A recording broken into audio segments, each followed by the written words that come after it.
Right, welcome back. I've been wanting to make this video for ages, just not got around to it. So I wanted to talk about car sharing platforms in the UK. Some people have heard about them, some people haven't. It's mainly sort of taken off in London at the moment. So there's two main ones. So you've got Turo and then you've got Hiyacar. So Hiyacar was founded in London, based in London, only operates in the UK. And then Turo is an American company that operates obviously in America, Canada, UK, France, and Australia. So they're expanding quite quickly. Now the difference with these car sharing apps compared to your normal rental companies is basically you can have your car, say if you work from home and your car's just sat on the drive or on the street most of the week and it's not being used, you can rent the car out to people that sign up to the apps. So the platforms will give you like a recommended price based on your car, obviously year, condition, mileage, there's all sorts of variables to it.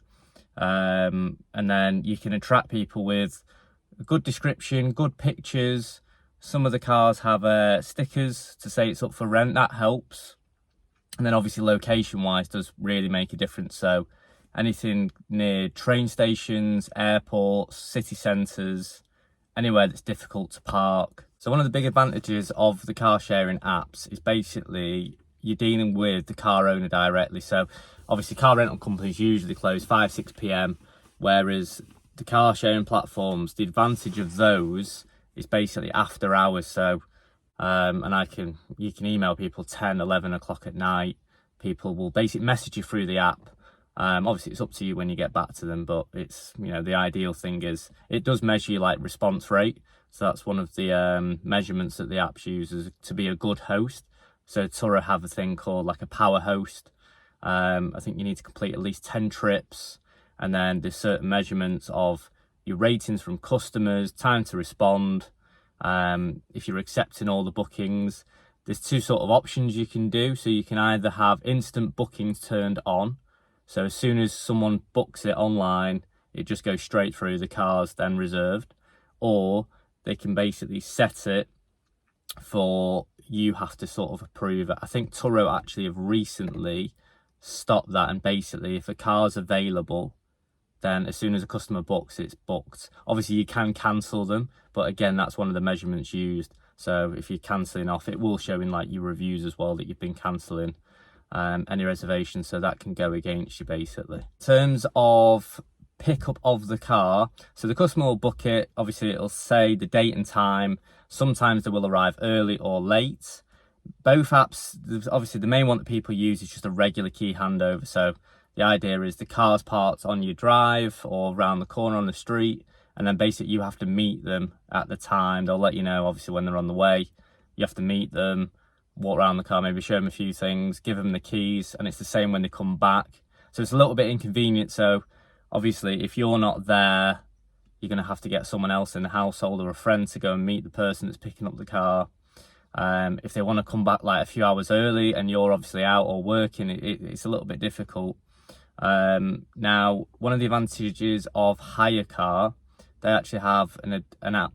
Well, through the app, they have a function called Quick Start. So you basically pay, if you're outside of London, it's £180 for installation. I think if you're in London, it's about £30 for installation. Let me have a look. Yeah, £30 for installation, then £15 a month. And what that enables is the customer can basically remotely unlock the car. So they wire in a kit to the dashboard and the OBD reader. The customer, when they get to the car, unlocks the car. That'll send a signal to the kit to unlock the car. And then you'll usually have like a key blade in the glove box, which can then turn on the car. Now you can't lock or unlock the car with that key. It's all done through the app basically. So obviously if your car was stolen, for example, you can basically immobilize the car so they can't use that key blade anymore. That's the idea behind that. Turo don't have any technology currently, so they literally just rely on key handovers. But I think what I've gathered from speaking to other hosts and what everyone else is doing, there's a few people that will have their own kits installed.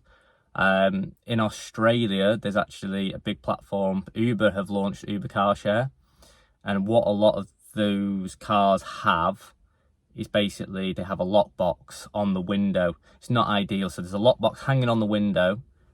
On your app, you get to the car, you put the code in, and then it gives you the keys. But obviously, it will be, well, it has happened several times to several cars in Australia where the window's broken.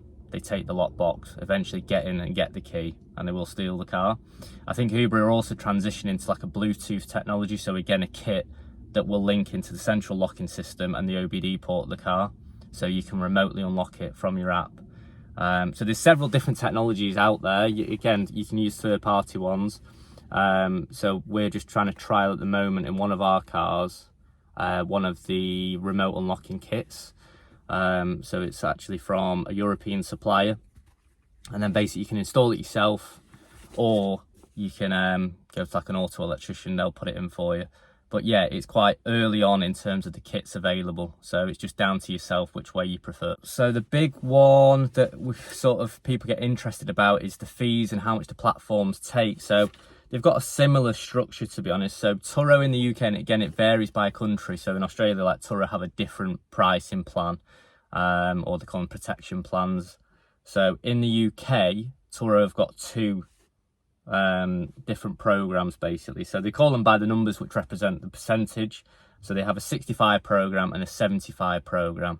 Now the 65 program is basically the host will take 65% of the income, and then Turo, the app, is taking basically 35% of the income for their fee for running the app, finding the customers, managing any claims, insurance, things like that.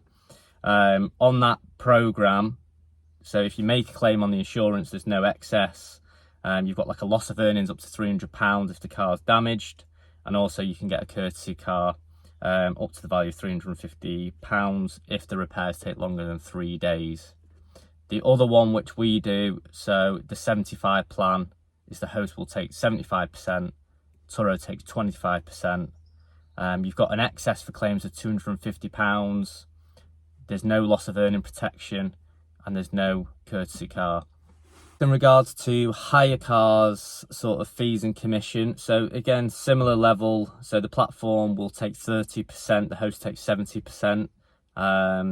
That's on a condition of if you have breakdown for the vehicle. So if anyone driving the vehicle, you've got that coverage, they will basically take 30%. If you don't have that breakdown cover, I think they increase their costs to 40%. So you have to either go through the AA with them to get a breakdown, or you can get your own policy that will cover the vehicle, and you just send them the details through the app basically, and then they reduce the commission to 30%. So they're quite similar to Turo, to be honest, with the with fees. And then that also brings me on to like the insurance is obviously the biggest question that people ask about the whole thing. So they basically say, what happens if a customer damages it, gets stolen? So you need to insure the car when it's not being hired out. So whether it's a multi-car insurance, it's just in your personal name. In theory, you're supposed to basically tell your insurer that you're sharing the car. There's a bit of a contradiction because basically as soon as the person hiring the car will pick it up, it will be covered by a third-party insurance. So through the platform, the customer will pay for different levels of protection. So as soon as they pick the car up, that's all covered by a separate insurance policy.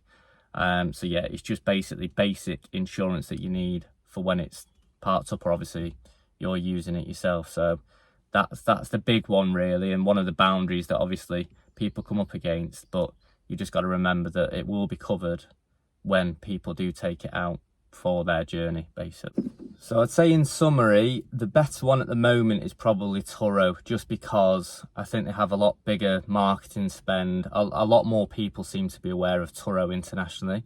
So what we found already is people like coming over from America to England, for example, will rent one of the cars. Hiyacar seems to be mainly popular in London. There's been a couple of bookings up north near Manchester where we are through the app, but it's basically 90% of the bookings have all been through Turo.